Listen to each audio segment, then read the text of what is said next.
प्रधानमंत्री आवास योजना का लाभ मिला क्या छत्तीसगढ़ वासियों को? नहीं मिला। पैसा भारत सरकार दे रही है, लेकिन उसका लाभ गरीबों को मिल सके यह काम यहाँ की सरकार नहीं कर पा रही है। छत्तीसगढ़ सरकार के नजदीकी लोगों ने यहाँ के लाखों गरीबों का पैसा इस ऐप के नाम पे ठप किया। कांग्रेस की सरकार तो गोबर भी खाने का काम करती है। गोबर का ही घोटाला हो गया। क्या इस सरकार ने जांच कराया क्या? ये कराएगी भी नहीं। आने दीजिए, हम लोग जांच करवाएंगे।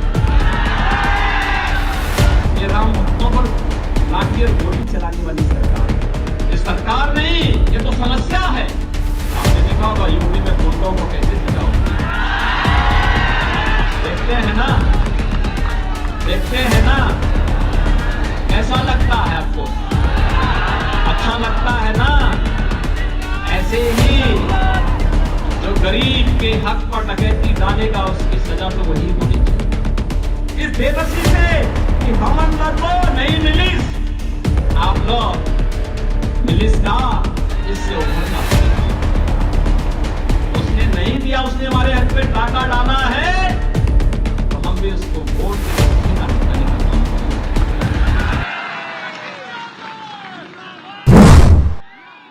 भारत माता की, भारत माता की, भारत माता की, छत्तीसगढ़ महतारी की, छत्तीसगढ़ महतारी की, दंतेश्वरी माता की, दंतेश्वरी माता की। वंदे वंदे वंदे। जय श्री राम, जय जय श्री राम। भारतीय जनता पार्टी के जिला के अध्यक्ष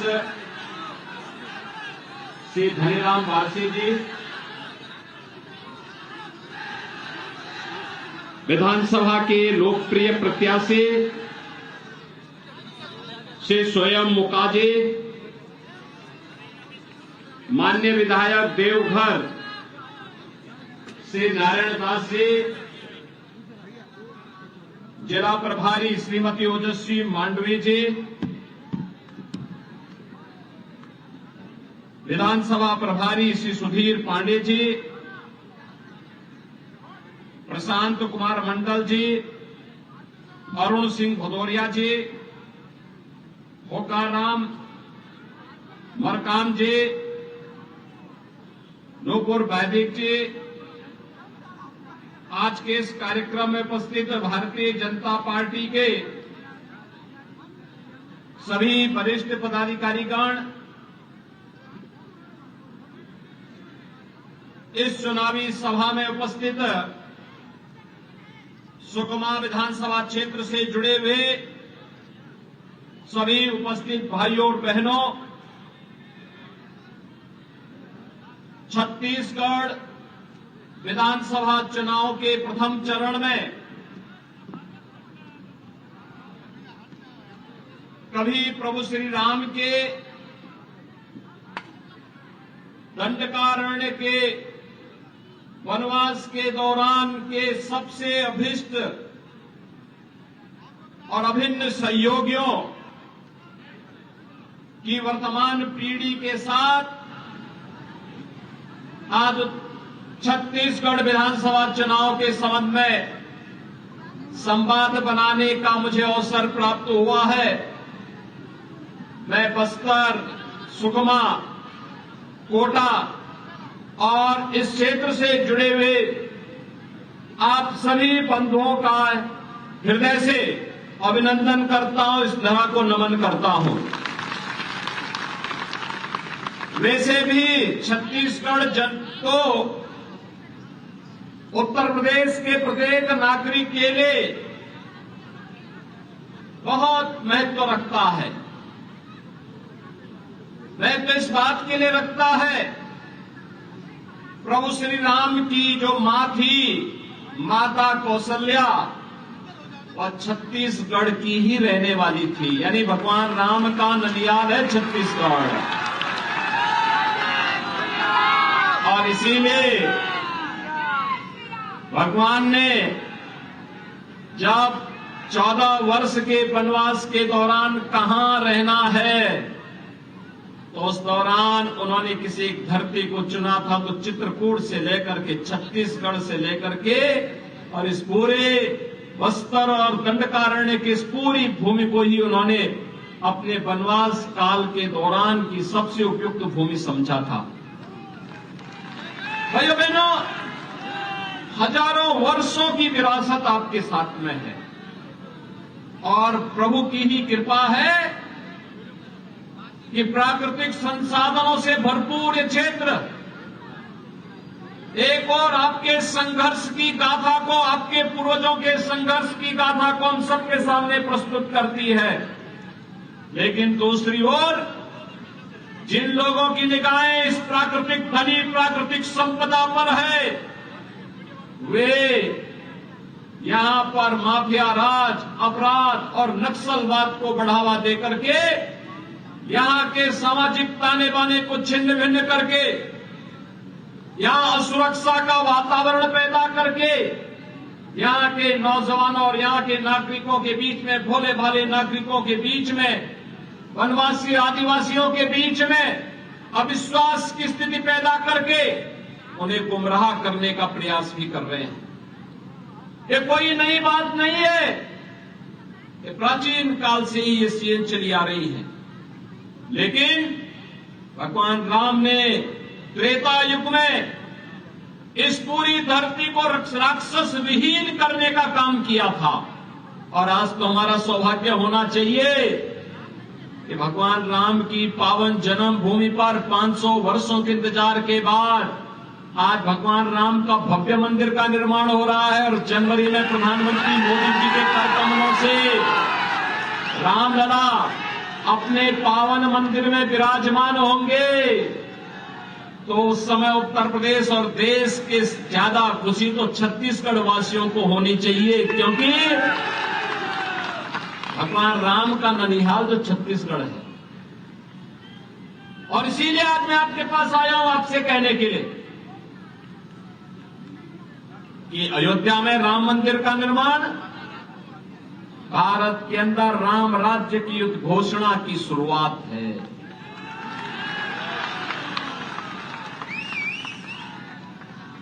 राम राज्य की स्थापना, राम राज्य का मतलब एक ऐसा शासन जिसमें जाति, मत और मजहब के आधार पर कोई भेदभाव नहीं। योजनाओं का लाभ हर गरीब को, हर किसान को, हर वंचित को, हर आदिवासी को, हर नागरिक को उपलब्ध हो सके, हर व्यक्ति को उपलब्ध कराया जा सके। इसके लिए उन्हें किसी के सामने हाथ न फैलाना पड़े, बल्कि योजना का लाभ सीधे सीधे उन तक पहुंचे, इसके लिए राम राज्य है। उन्हें हर प्रकार की सुरक्षा मिले, संसाधनों पर उनका पूरा अधिकार हो, उन्हें हर प्रकार की सुविधा का लाभ भी प्राप्त हो। इसी को राम राज्य कहते हैं। और याद रखना, प्रधानमंत्री मोदी जी ने सही मायने में पिछले 9.5 वर्ष के दौरान देश के अंदर राम राज्य की आधारशिला रखी है।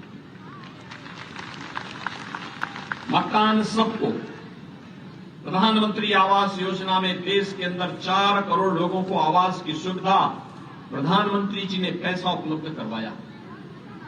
10 करोड़ गरीबों के लिए शौचालय दिए। देश के अंदर जिन लोगों के पास स्वास्थ्य की सुविधा नहीं थी, उनके 5 लाख रुपए प्रति व्यक्ति को स्वास्थ्य बीमा का कवर दिया। और यही नहीं, हर घर नल की योजना हो या गरीब के घर में उज्ज्वला योजना की रसोई गैस का फ्री में सिलेंडर उपलब्ध करवाने का कार्य ये प्रधानमंत्री मोदी जी करा रहे हैं। और कल तो प्रधानमंत्री मोदी जी ने एक और घोषणा की है, अगले 5 वर्ष तक, यानी पिछले 3.5 वर्ष से तो चली आ रही थी, अगले 5 वर्ष तक 80 करोड़ गरीबों को फ्री में राशन की सुविधा का लाभ भी उपलब्ध होगा। भैया बहनों, जो कोई नहीं कर पाया वो मोदी जी ने करके दिखा दिया। देखो, कांग्रेस तो नहीं चाहती थी कि अयोध्या में राम मंदिर बने। क्या कांग्रेस चाहती थी क्या? अगर कांग्रेस चाहती तो 1947 में, 48 में, 51 में, 52 में, 53 में, 54 में या उसके बाद भी लंबे समय तक उनकी सरकार रही, उन्होंने कभी अयोध्या में राम मंदिर का निर्माण नहीं करने दिया। विवाद खड़ा किया, राम भक्तों को मरवाते थे, पिटवाते थे, उनके सहयोगी गोली चलवाते थे। कभी उन्होंने राम मंदिर के निर्माण का कार्य नहीं किया, बल्कि उन्होंने तो कहा कि राम तो हुए कि नहीं हुए हम तो ये भी नहीं जानते। यानी भगवान राम के अस्तित्व पर ही प्रश्न खड़ा कर रहे थे ये लोग। तो इनसे कैसे उम्मीद कर सकते हैं कि आपके सम्मान की रक्षा करेंगे? कैसे आपकी आस्था का ख्याल ये लोग रखेंगे? इनसे उम्मीद ही नहीं की जा सकती है। याद रखना, मोदी जी प्रधानमंत्री बने और उत्तर प्रदेश में मुझे अवसर मिला, डबल इंजन की सरकार आई, राम मंदिर की सारी बाधा दूर। आज राम मंदिर बन रहा है ना भाइयों बहनों। हम लोग तो जो बोलते हैं वो करके दिखाते हैं, जो बोला उसको कर दिया, क्योंकि हमारे लिए अपना कुछ नहीं है। जो कुछ है देश के लिए है, समाज के लिए है। प्रधानमंत्री मोदी जी के लिए तो 142 करोड़ की आबादी उनका परिवार है, और इसी विश्वास के साथ वे देश के अंदर पूरी मजबूती के साथ कार्य कर रहे हैं। याद करिए, प्रधानमंत्री जी ने हर घर नल योजना आपके छत्तीसगढ़ के लिए भी दी थी। हमने उत्तर प्रदेश में 1.5 करोड़ परिवारों को, यानी 150 लाख परिवारों को हर घर नल से जल पहुंचा दिया। क्या छत्तीसगढ़ में मिला? क्या नहीं मिला होगा, छत्तीसगढ़ में नहीं मिला होगा, क्योंकि यहां सरकार के एजेंडे में विकास है ही नहीं। यहां सरकार विकास नहीं कराना चाहती है।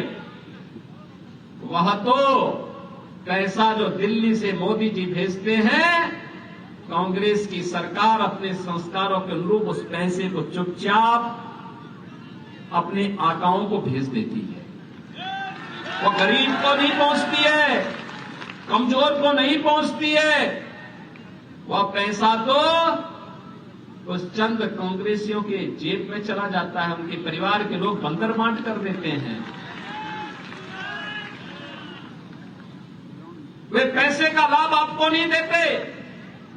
ऐसे ही प्रधानमंत्री मोदी जी ने 16 लाख प्रधानमंत्री आवास आपके यहां के लिए भेजे। क्या प्रधानमंत्री आवास योजना का लाभ मिला क्या छत्तीसगढ़ वासियों को? क्या आवास का लाभ मिला? नहीं मिला। हम आएंगे, हम देंगे, हम योजना का लाभ देंगे। ये 16 लाख आवास का पैसा इसलिए मोदी जी ने भेजा था, यह पैसा यहां के गरीबों के पास जाएगा, उनका भी मकान बन जाएगा, पक्का मकान बन जाएगा, सिर ढकने के लिए।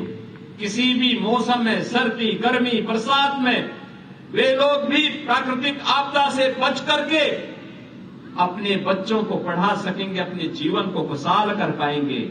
छत्तीसगढ़ की कांग्रेस सरकार ने वह भी लाभ नहीं दिया।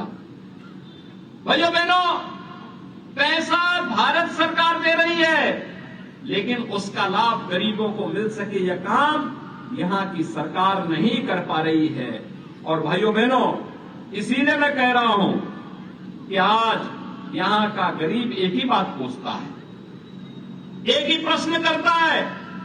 गरीब बेघर लोग यही पूछ रहे हैं कि हमन ला तो नहीं मिलिस, आप ला मिलिस का? एक तो प्रश्न कर रहा है यहां का गरीब। हमन ला न तो न मिलिस, आपका मिलिस का? भाइयों बहनों, यह प्रश्न स्वाभाविक है। एक गरीब का, उसकी बेबसी का, सरकार के सामने वह हिम्मत हार चुका है। कारण है, ये सरकार आज भ्रष्टाचार और बेईमानी को किस हद तक बढ़ावा दे दी है। कभी आपने देखा होगा एक नया घोटाला आया है महादेव ऐप का। आप जानते हैं ना, इसके नाम पे कहते हैं कि छत्तीसगढ़ सरकार के नजदीकी लोगों ने यहां के लाखों गरीबों का पैसा इस ऐप के नाम पे ठग लिया है, ऐंठ लिया है। और तब भी बेचारा लगभग 550 करोड़ 500 करोड़ रुपए से अधिक की राशि है ये। और ये सरकार तो एक नया रिकॉर्ड बना रही है, और रिकॉर्ड किस रूप में बना रही है। आपने बिहार में सुना होगा, लालू जी के समय में एक चारा घोटाला हुआ था। कहते थे लालू जी की सरकार ने उस समय चारा ही खा लिया था, भैंस का चारा खा लिया था। और उससे भी 2 कदम आगे जाकर के कांग्रेस की सरकार तो गोबर भी खाने का काम करती है। गोबर का ही घोटाला हो गया। भाइयों बहनों, ये कहां तक, यहां पे खनन घोटाला, यहां पे कोयला घोटाला, यहां पे भू घोटाला, यहां पे युवाओं को मिलने वाली पब्लिक सर्विस कमीशन की वहां घोटाला, यहां पे हर घोटाला पे घोटाला घोटाला कांग्रेस की सरकार का संस्कार बन चुका है। और भाइयों बहनों, इस संस्कार से उभारने के लिए ही एक बार छत्तीसगढ़ में फिर से डबल इंजन की सरकार चाहिए। डबल इंजन की सरकार चाहिए, और इसी के लिए हम लोग आए हैं, क्योंकि ये अत्याचार, ये भ्रष्टाचार, ये अनाचार, ये दुराचार अब यहां की जनता स्वीकार करने को तैयार नहीं है। वह तो एक ही बात कह रही है कि आओ नहीं सही वो बदल के। अब तो यहां छत्तीसगढ़ में हर जगह से एक ही आवाज आ रही है, हर ओर से एक ही आवाज आ रही है।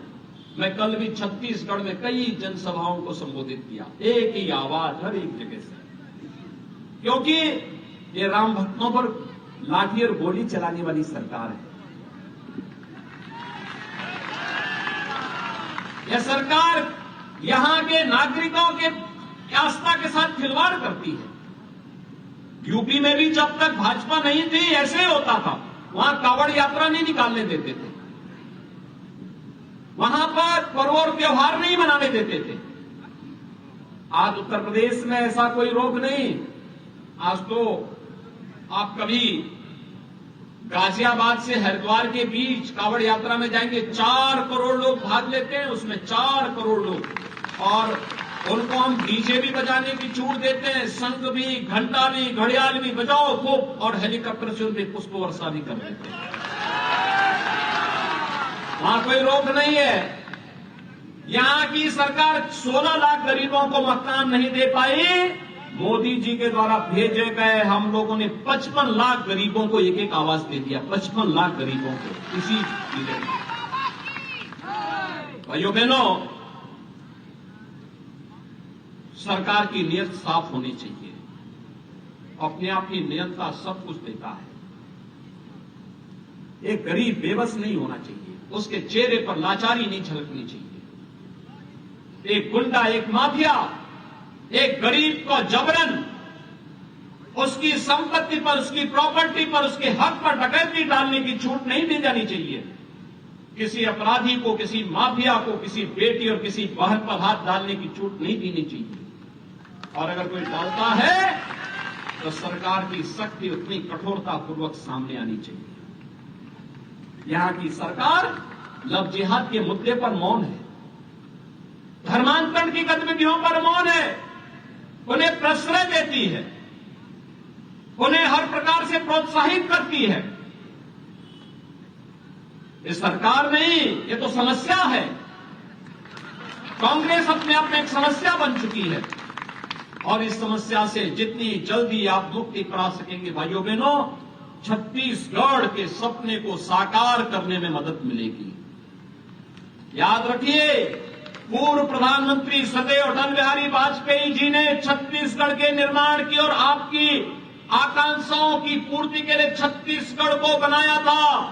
डॉक्टर रमन सिंह जी के नेतृत्व में छत्तीसगढ़ को एक विकसित प्रदेश के रूप में स्थापित करने की दिशा में तेजी के साथ कदम बढ़ाए गए थे।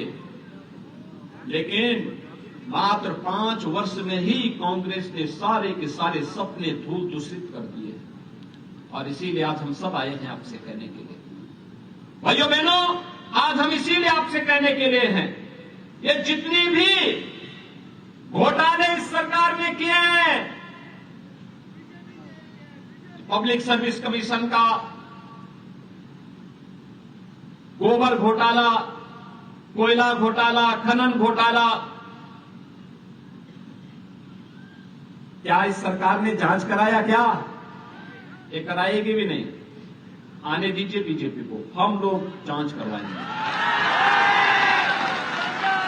जनता की गाड़ी कमाई पर, जनता के हक पर डकैती डालने वालों के लिए सजा। आपने देखा होगा यूपी में गुंडों को कैसे सजा होती है,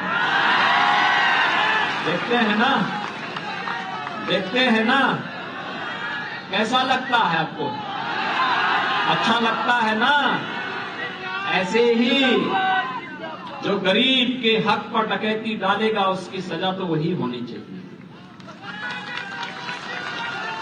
जनता तो जनार्दन है लोकतंत्र में, और जनता को तो सम्मान मिलना ही चाहिए। हर हाल में सम्मान, उसकी आस्था का सम्मान होना चाहिए, उसको योजना का लाभ मिलना चाहिए, उसको विकास की योजनाओं से जोड़ना चाहिए, उसकी खुशहाली के लिए कार्य होना चाहिए। लेकिन जो सरकार ये न कर पाई हो और न कर पा सकती हो, उसको बदल देना चाहिए। और कांग्रेस की सरकार ने आपके सपनों को धूल दूषित किया है। इस सरकार को बदलने की आवश्यकता है, और इसीलिए आज हम सब आपके पास आए हैं। भाइयों बहनों, अब हम सबको अब इस बेबसी से उबरना पड़ेगा, इस बेबसी से कि हमन लो तो नहीं मिलिस, आप लोग मिलिस का, इससे उभरना पड़ेगा। उसने नहीं दिया, उसने हमारे हक पे टाका डाला है, तो हम भी उसको वोट के लिए ठेंगा दिखाने का काम करेंगे। बाप के लिए योजनाओं किसे तरसाई है कांग्रेस, आप उसको वोट के लिए तरसा दीजिए।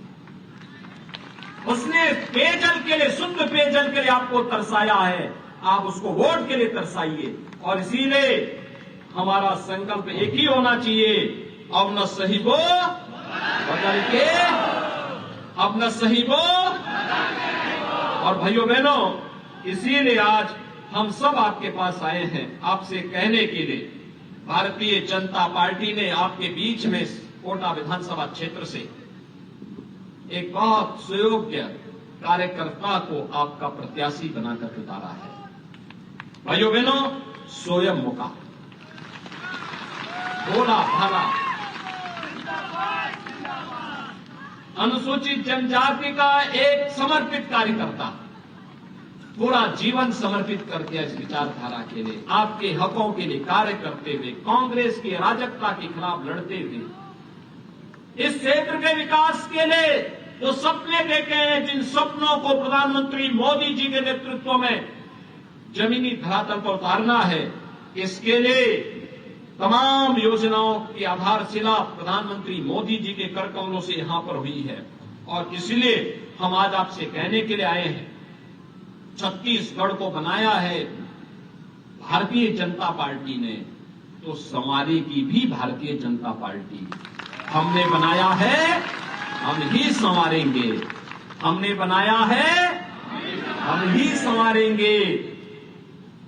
और यही कहते हुए कि तैयारी पूरी है, भाजपा जरूरी है। तैयारी पूरी है, तैयारी पूरी है, भाजपा जरूरी है। और भाइयों बहनों, अब न सही वो, अब न सही वो, यही कहते हुए मैं आप सबसे अपील करूंगा, आज चुनाव प्रचार सायंकाल बंद हो जाएगा। 7 नवंबर को आपको मतदान करना है। कमल चुनाव चिन्ह, क्या चुनाव चिन्ह? कमल। क्या है चुनाव चिन्ह? कमल। याद है ना सबको? हमारे प्रत्याशी स्वयं मुका का चुनाव चिन्ह क्या है? कमल। अभी से एक एक वोट को डलवाने की जिम्मेदारी आप सब लेंगे। अगर 10,000 की भीड़ अभी से संकल्प कर ले